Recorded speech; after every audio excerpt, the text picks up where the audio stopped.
ശരിക്കും പല മനുഷ്യരും കണ്ടുപിടിക്കേണ്ട രംഗമായിരുന്നു. ഒരു നല്ല സുഹൃത്ത് എങ്ങനെയാണ് ഒരാളെ ചേർത്ത് പിടിക്കുന്നത് ആപത്ഘട്ടത്തിൽ, അതേ ഒരു സംഭവമാണ് അവിടെ കണ്ടിരുന്നത്.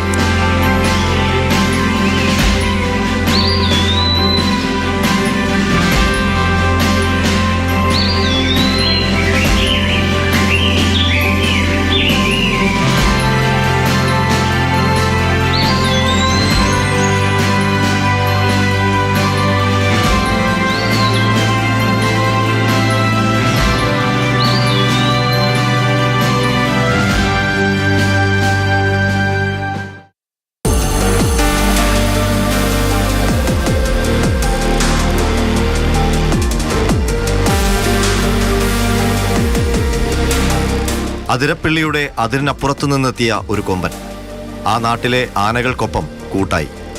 ഏഴാറ്റുമുഖം ഗണപതിയും മഞ്ഞക്കൊമ്പനും കാവലായി വഴിതെളിച്ച് നടന്നു. മറ്റൊരു കാട്ടിൽ നിന്ന് ഇവിടെ എത്തിയ ആനയുടെ മസ്തകത്തിൽ പതിവില്ലാത്ത വ്യത്യാസം. ഇണയ്ക്കായുള്ള പോരിനിടെ പറ്റിയ മുറിവ്. ഓരോ ദിവസം കഴിയുന്തോറും അത് വഷളായി.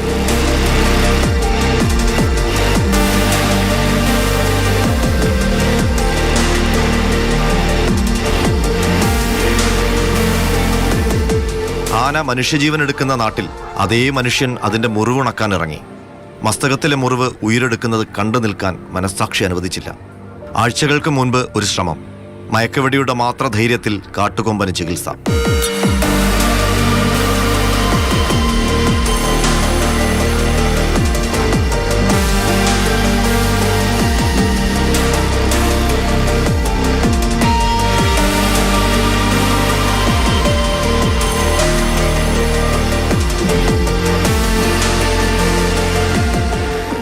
ആദ്യം നമ്മൾ അറ്റംപ്റ്റ് ചെയ്യുന്നത് അന്ന് ചെറിയൊരു മുറിവായിരുന്നു. ആദ്യം അറ്റംപ്റ്റ് ചെയ്യുന്ന പറഞ്ഞാൽ നമ്മളൊരു സിംഗിൾ ക്യാപിറ്റയിൽ കൊണ്ടുവരാൻ നമുക്ക് താല്പര്യമില്ല. ആനിമലിനെ പിടിച്ച് കൊണ്ടുവരുന്നത് താല്പര്യമില്ല. അത് നമ്മൾ ആദ്യം ചെയ്യുന്ന സിംഗിൾ ടൈം ട്രീറ്റ്മെന്റ് കൊടുക്കുക ചെയ്തു. അതിന് റെസ്പോൺസും ഉണ്ടായിരുന്നു. ഒരാഴ്ച നല്ല ഹീലിംഗ് ഉണ്ടായിരുന്നു. പക്ഷെ പെട്ടെന്ന് അത് ഫ്ലെയർ അപ്പ് ചെയ്തു. വളരെ പെട്ടെന്ന് അത് കൂടി, പഴുപ്പ് കൂടി, അത് പെട്ടെന്നൊരു സിറ്റുവേഷനിലേക്ക് പോയി.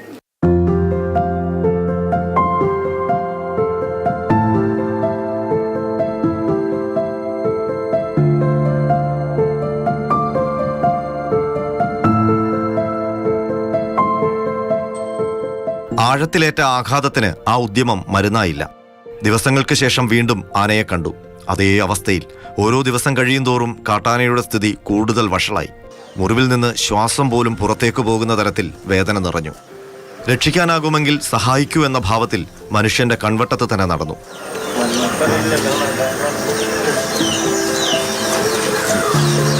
അത്രയ്ക്ക് ഫീലിംഗ് ആണ്. അതിന് വിശപ്പാണ് ഏറ്റവും കൂടുതൽ. ഇത്രയും ആളുകൾ ജനം അടുത്ത് കൂടിയിട്ടും അവർ സമാധാനമായിട്ട് ഇന്ന് ഭക്ഷണം കഴിച്ചുകൊണ്ടിരിക്കുകയാണ്. എന്ത് ചെയ്യാൻ പറ്റും? നമ്മൾ കഷ്ടപ്പെട്ട് വളർത്തിയതല്ലേ. നല്ല കൊലകളൊക്കെയാണ് ഓടിച്ച് കളയനെ. എന്ത് ചെയ്യാൻ പറ്റും?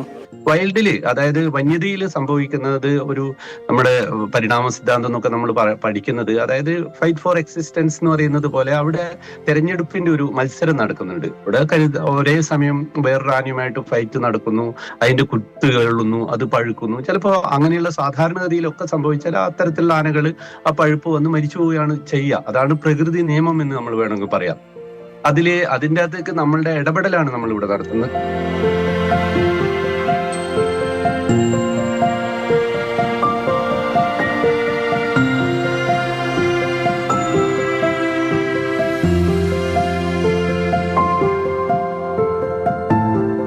രക്ഷപ്പെടാൻ വെറും 30% മാത്രം സാധ്യത. മയക്കുവെടി അതിന്റെ ജീവൻ നേരത്തെ എടുത്തേക്കും. ശക്തരായ കുങ്കികളെ നേരിടാൻ കരുത്തില്ലാത്ത വിധം തളർന്നൊരു കൊമ്പൻ. എങ്കിലും ആ 30% സാധ്യത ഒരു ജീവനാണ്. വനംവകുപ്പ് സംഘം ദിവസങ്ങൾക്ക് മുന്നേ സജ്ജമായി. PT7നെയും പന്തലൂർ മക്നെയും സാക്ഷാൽ അരിക്കൊമ്പനെയും കൂട്ടിലാക്കിയ കരുത്തർ അതിരപ്പിള്ളിയിലിറങ്ങി. എന്തിനും പോന്ന ചോരത്തിളപ്പുള്ള കോന്നി സുരേന്ദ്രൻ.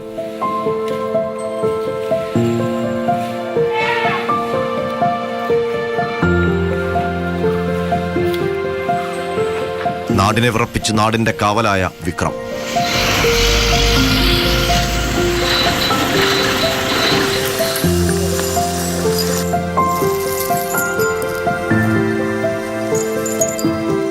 കോടനാട് പയറ്റിത്തെളിഞ്ഞ കുഞ്ചു.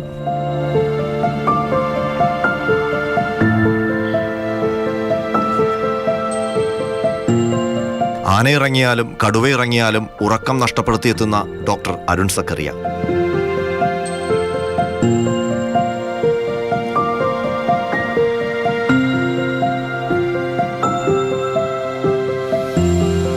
എന്തിനും തയ്യാറായി RRT സംഘവും വനംവകുപ്പ് ഉദ്യോഗസ്ഥരും.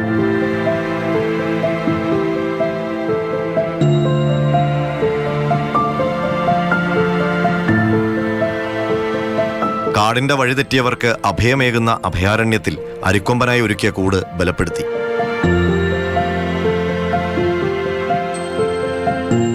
അതിരപ്പള്ളിയിൽ മസ്തകത്തിൽ പരിക്കേറ്റ നിലയിൽ കണ്ടെത്തിയ കാട്ടാനയെ ഇവിടെ എത്തിച്ചാണ് ചികിത്സ നൽകുന്നത്. ഇവിടെ കൂടിന്റെ നിർമ്മാണം പൂർത്തിയായിട്ടുണ്ട്. 6 മീറ്റർ ഉയരമുണ്ട്, അതോടൊപ്പം തന്നെ 4 മീറ്റർ വീതി, അതോടൊപ്പം 5 മീറ്റർ നീളം. ഇങ്ങനെയാണ് ഈ കൂടിന്റെ ക്രമീകരണം.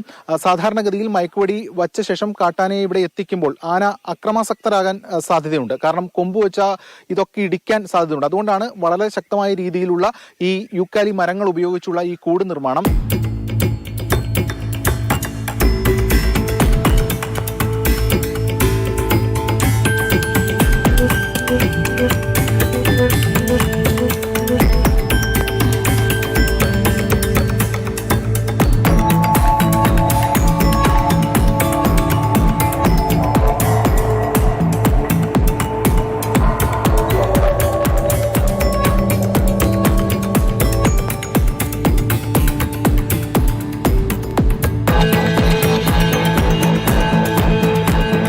അതിരപ്പള്ളി പ്ലാന്റേഷൻ മേഖലയിൽ പതിവിലും നേരത്തെ നേരം പുലർന്നു.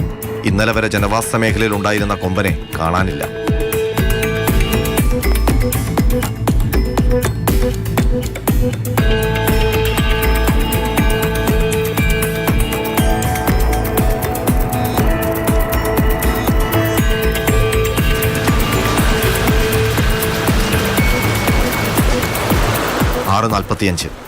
ചാലക്കുടിപ്പുഴയുടെ ഇക്കര കാട്ടിൽ നിന്നുള്ള വരവ് കാത്ത് ദൗത്യസംഘം നിലയുറപ്പിച്ചു.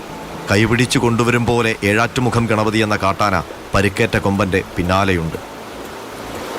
വേദനയെ തള്ളിമാറ്റി പുഴയുടെ ആഴങ്ങളെ നീന്തിക്കടന്ന് ഇക്കരയിലേക്ക്.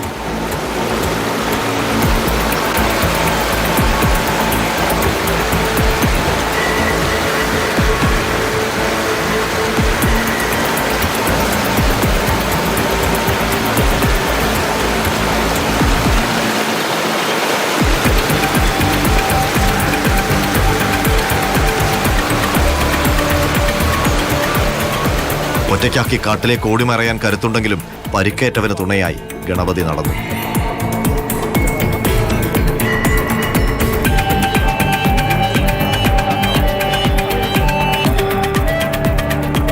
സുരക്ഷിതമായ അകലത്തിലേക്ക് ആന നടന്നെടുത്തു. പിന്നാലെ ദൗത്യസംഘവും. അരുൺ സക്കറിയയുടെ വിരൽ ട്രിഗറിൽ അമർന്നു. ആദ്യ ശ്രമത്തിൽ തന്നെ മയക്കുവെടി ആനയ്ക്കേറ്റു.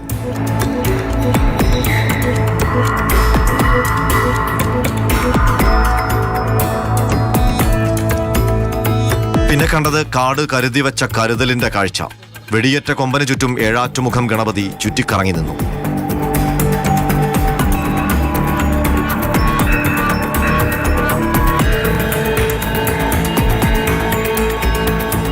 എനിക്കിനി പറ്റില്ലെന്ന് പറഞ്ഞ് വീഴാൻ ഭാവിച്ചവനെ തുമ്പിക്കൈ കൊണ്ട് ചുറ്റിപ്പിടിച്ചു. മുഖത്തോട് മുഖം ചേർത്ത് താങ്ങി നിർത്തി. ഒടുവിൽ കൈവിട്ട് കാട്ടിലേക്ക്.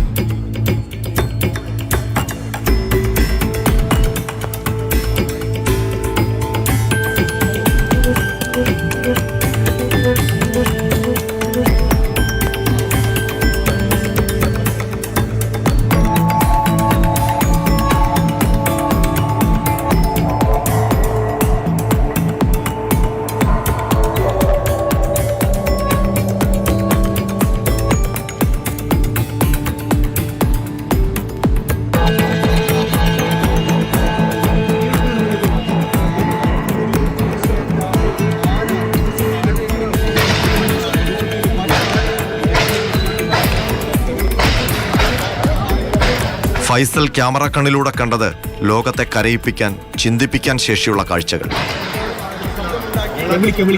പലപ്പോഴും പല ദൃശ്യങ്ങളും പകർത്തിയിട്ടുണ്ട്, പക്ഷേ ഇത്രയും എക്സ്ക്ലൂസീവായിട്ടൊരു ദൃശ്യം ആദ്യമായിട്ട് തന്നെയാണ്. നമുക്ക് ആ വിഷ്വൽ എടുക്കുമ്പോൾ തന്നെ ഒരു എന്താ പറയുക, ഒരു വളരെ ഇങ്ങനെ മാനസികമായിട്ടൊരു ഭയങ്കര ഒരു വിഷമം. കാരണം എന്ന് വെച്ച് കഴിഞ്ഞാൽ ഒരു നല്ല സുഹൃത്ത് എങ്ങനെയാണ് ഒരാളെ ചേർത്ത് പിടിക്കുന്നത് ആപത്ഘട്ടത്തിൽ, അതേ ഒരു സംഭവമാണ് അവിടെ കണ്ടിരുന്നത്. ഇത് പകർത്തിക്കൊണ്ടിരിക്കുമ്പോഴാണ് ഈ ആന പെട്ടെന്ന് വീഴുന്നതും മറ്റേ ആനയെ ഈ വനപാലകർ വെടിവെച്ച് ഓടിക്കുന്നത്.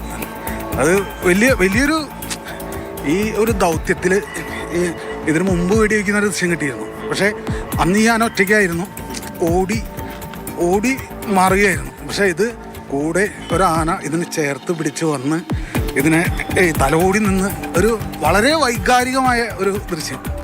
ആപത്ഘട്ടത്തിൽ കൂടെ നിൽക്കുന്ന ആൾക്ക് എന്തോ വലിയ ആപത്ത് വരുന്നു എന്ന് മനസ്സിലാക്കി അതിനെ ചേർത്ത് പിടിച്ച് നിൽക്കുന്ന ആ ഒരു രംഗം, അത് വളരെ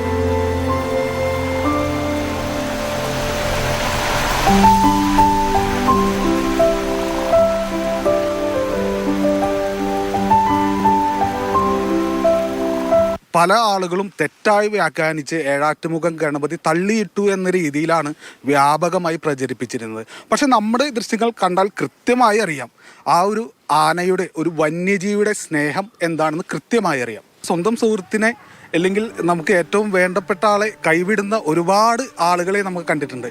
അവർക്കെല്ലാം ഒരു പാഠമാണ് ഈ ഒരു കാട്ടാന നമുക്ക് കാട്ടിത്തന്നത്.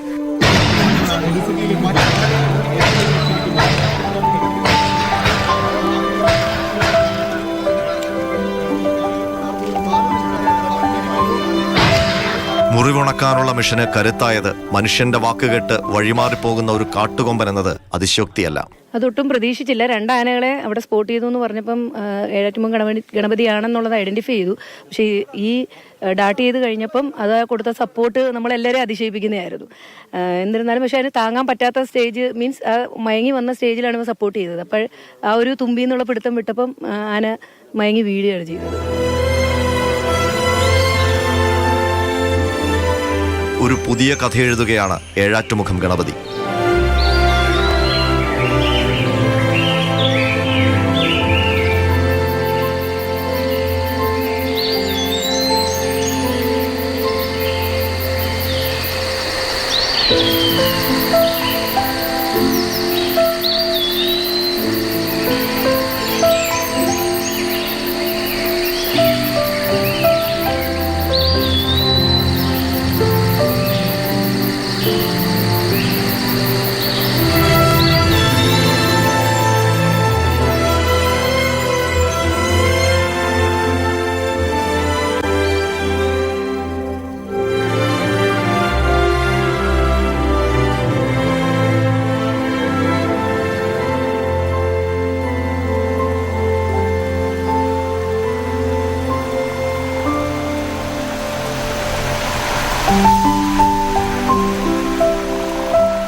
അവശനായ ആന വീണുപോയാൽ എഴുന്നേക്കില്ലെന്നതാണ് കേട്ടുകേൾവി. ദൗത്യസംഘത്തിന്റെ ചങ്കിടിപ്പേറി. 30% സാധ്യതയിൽ 100% പ്രതീക്ഷകളാണ്. വീണിടത്ത് പ്രാഥമിക ചികിത്സ.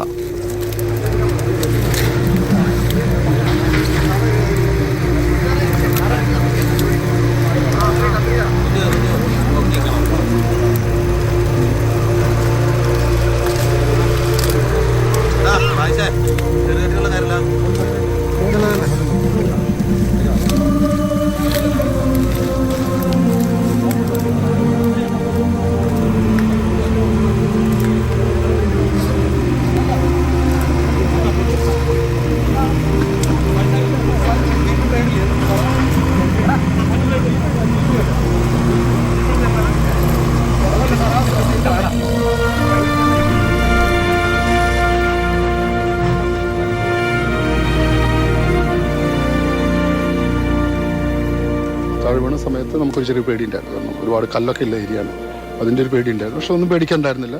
പക്ഷെ അതുകൊണ്ട് ഞങ്ങൾക്ക് ഒരു അഡ്വാൻറ്റേജ് കിട്ടി. ഞങ്ങൾക്ക് ആ കിടന്ന സ്ലീപ്പിൽ തന്നെ ഞങ്ങൾക്ക് ആ കംപ്ലീറ്റ് വൂണ്ട് ഡ്രസ് ചെയ്യാൻ പറ്റി. സ്റ്റാൻഡിങ്ങിലല്ലാതെ തന്നെ ചെയ്യാൻ പറ്റി.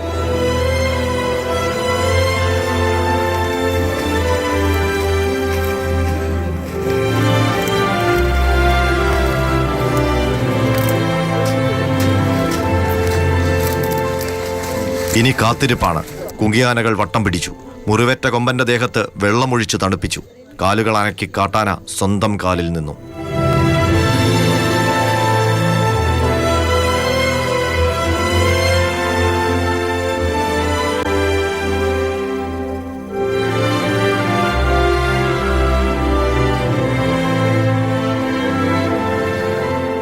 മല്ലുപിടിക്കാനില്ലെന്ന് പ്രഖ്യാപിച്ച കാട്ടാനയ്ക്ക് പിന്നിൽ നിന്ന് കോന്നി സുരേന്ദ്രൻ വശത്തിലേക്ക് മാറി.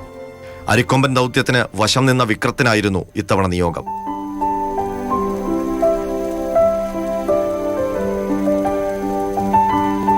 കാര്യമായ എതിർപ്പുകളില്ലാതെ എലിഫന്റ് ലോറിയിൽ അഭിവാദ്യമർപ്പിച്ച അതിരപ്പള്ളിയിൽ നിന്ന് മടക്കം.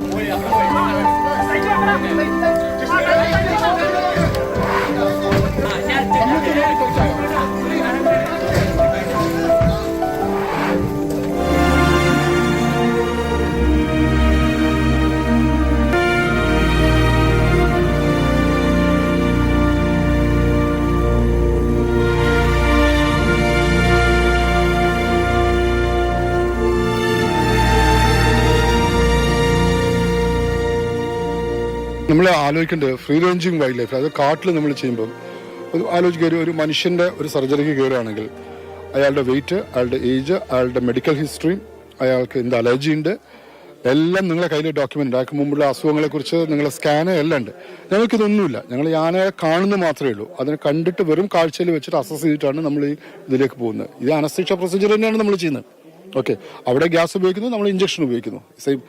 അപ്പോൾ ഇത് കുറച്ചുകൂടി നമുക്ക് അൺപ്രഡിക്റ്റബിൾ സിറ്റുവേഷൻ ആണ്. ഇവിടെയാണ് നമ്മൾ എക്സ്പീരിയൻസ് ചെയ്ത് നമ്മൾ കാണുമ്പോൾ നമുക്കറിയാം ആനിമലിൻ്റെ കണ്ടീഷൻ എത്രയാണ്, ഇന്ന മരുന്ന് എത്രയാണ് വേണ്ടത്, ഇത് ഉപയോഗിക്കാൻ പാടില്ല, അങ്ങനെ ഇതിലെത്തുകയാണ് ചെയ്യുന്നത്. സോ അതാണ് അതിൻ്റെ റിസ്ക് ഫാക്ടർ എന്ന് പറഞ്ഞു കഴിഞ്ഞാൽ. പിന്നെ ടെറൈൻ ഒരു വലിയ പ്രോബ്ലമാണ്. വളരെ സ്റ്റീപ്പ് ടെറൈനിലൊക്കെ ആണെങ്കിൽ ആനിമൽ മറിഞ്ഞു വീഴാം. അപ്പം നിങ്ങൾ കണ്ടല്ലോ സംഭവം. സോ അതുപോലെ അൺപ്രഡിക്റ്റബിൾ ആണ്. അപ്പോൾ അതിനെല്ലാം നമ്മൾ ആൻറ്റിസിപ്പേറ്റ് ചെയ്തിട്ട് ഓരോന്നിനും പ്ലാൻ 1A, B, C ഉണ്ടാക്കിയിട്ട് അത് ഓരോ സിറ്റുവേഷനും എന്താ പറയുക ഇംപ്രവൈസ് ചെയ്ത് കൊണ്ടുവന്നാൽ മാത്രമേ നമുക്ക് സക്സസ്ഫുൾ ആവുള്ളൂ. ഇവിടുത്തെ ഓഫീസേഴ്സ് ഉണ്ട്, ഫീൽഡ് സ്റ്റാഫ് ഉണ്ട്, ട്രാക്കേഴ്സ് ഉണ്ട്, വാച്ചേഴ്സ് ഉണ്ട്, ഞങ്ങളുടെ ഡോക്ടേഴ്സ് ഉണ്ട്. ഇവരെല്ലാവരും കൂടെ ഒരൊറ്റ മനസ്സിൽ വർക്ക് ചെയ്യുമ്പോഴാണ് ഇതിൻ്റെ കൾമിനേഷൻ ആവുന്നത്.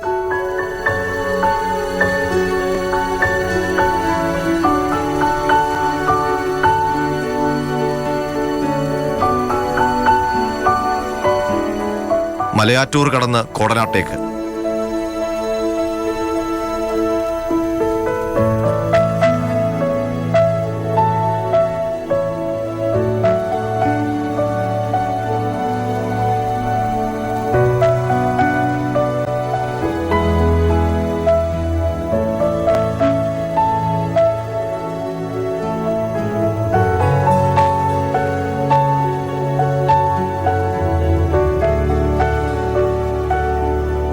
അഭയാരണ്യത്തിൽ പുതിയ അതിഥിക്കായുള്ള കൂട് തുറന്നു.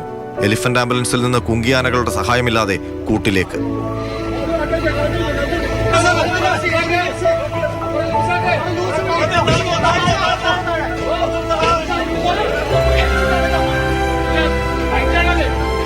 ഒരു സ്ട്രഗിളും ഇല്ലാണ്ട് നിങ്ങൾ നോക്കിയറിയാം, കൂടിന് ഇടിക്കുന്ന പോലും ഇല്ല. ഓക്കെ, മയക്കത്തിൻ്റെ അല്ല, ഇപ്പം ഈ സമയത്ത് ഇപ്പം പുഷ് ചെയ്യേണ്ട സമയമായി, കാരണം കോൺഷ്യസ് ആയി. അതൊന്നും ഉണ്ടായിട്ടില്ല. അതിനാണ് നമ്മൾ ഈ ഇതുകൊണ്ടുള്ള ക്രോൾ ഉണ്ടാക്കുന്നത്. കാരണം അത് ചതഞ്ഞിരിക്കത്തേ ഉള്ളൂ. ആനിമലിന് ഇഞ്ചുറി പറ്റില്ല, കൂടും പോകത്തില്ല. അതുകൊണ്ടാണ് ഈ യൂക്കാലി വെച്ചിട്ട് നമ്മൾ കൂടുണ്ടാക്കുന്നത്. സാധാരണ ഒരു ആനിമൽ കൂട്ടി കയറി കഴിഞ്ഞാൽ 1-2 തവണയെങ്കിലും അറ്റംപ്റ്റ് ചെയ്യും. ഈ ആനിമൽ വളരെ വളരെ കൂളാണ്, ക്ഷീണിച്ചതിൻ്റെയാണ്.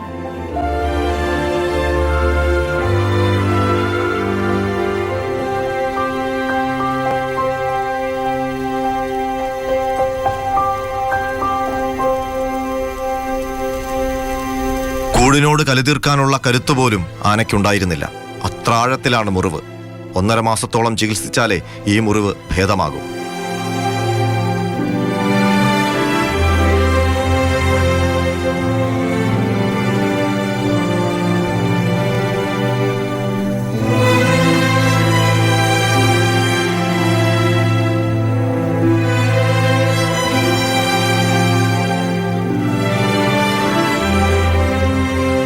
അടിയോളം ആഴത്തിലുണ്ട്.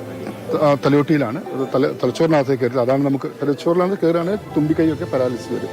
അപ്പോൾ അതൊന്നും വന്നില്ല. അതായത് നമുക്കൊരു കിട്ടിയൊരു പ്ലസ് പോയിന്റ് അതായിരുന്നു.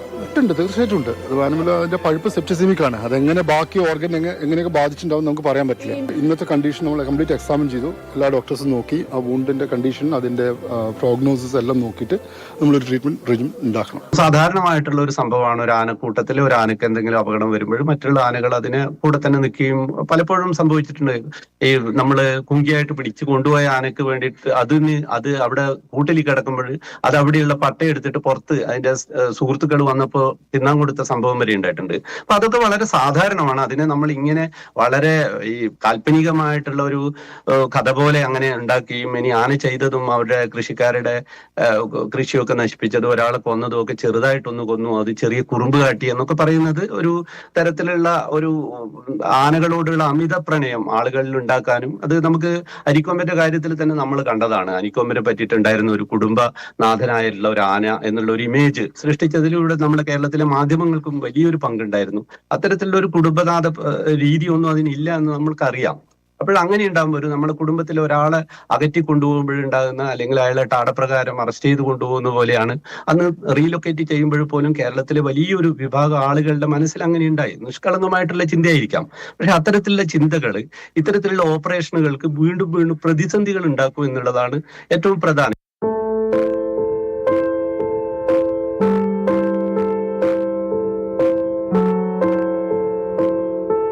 ആന അതിരപ്പള്ളി കടന്ന് എറണാകുളം ജില്ലയിൽ എത്തുന്നതിന് മുന്നേ നാടിന് മറ്റൊരു ദുരന്ത വാർത്ത കേൾക്കേണ്ടി വന്നു.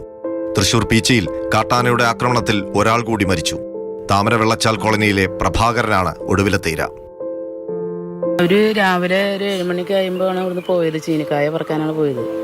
അങ്ങനെ പോയി ചീനിക്കായ പറക്കി നിൽക്കുന്നതിൻ്റെ ഇടയിലാണ് ആന ഇതുവെച്ചാൽ വന്നത് കണ്ടില്ല. അങ്ങനെ മാമനെ അടിച്ചിടുക ചെയ്ത. അടിച്ച് കൂടെ മരുമോനും മോനും ഉണ്ടായിരുന്നു. അപ്പോൾ അവർ ഓടുന്നതിൻ്റെ അടിയിൽ ഈ ചെക്കനെ മരുമോനെ ഒരു അടി ആന അടിച്ചു. അപ്പോൾ അവന് ഏറ്റില്ല. പക്ഷെ മാമന് എനിക്ക് ഓടാൻ പറ്റിയില്ല. അതാണ് പറ്റിയത്.